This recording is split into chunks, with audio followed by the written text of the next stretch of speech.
দেশটা যদি ইসলামের হয়ে যায়, আইন যদি আল্লাহর হয়, শাসন যদি সৎ লোকেরা করে, রব্বুল আলামিন কোরআন শরীফে বলেন, তাহলে তারা 4টা কাজ করবে। আল্লাযীনা মাক্কান্নাহুম ফিল আরদ আকামুস সালাতা ওয়া আতাউজ যাকাত ওয়া আমারু বিল মা'রুফি ওয়া নাহাউ আনিল মুনকার।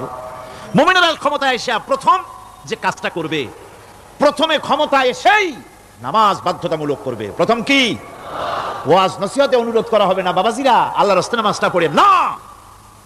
রেডিও এবং টেলিভিশনের মাধ্যমে রাষ্ট্রপ্রধান অর্ডার করে দিবেন, যারা আকেল বালিগ সকলের জন্য নামাজ বাধ্যতামূলক, নামাজ পড়তেই হবে, এটা অর্ডার। বেলা যখন 1টা বেজে যাবে, বেলা যখন 1টা বাজবে, সমস্ত মসজিদে আজান শুরু হয়ে যাবে।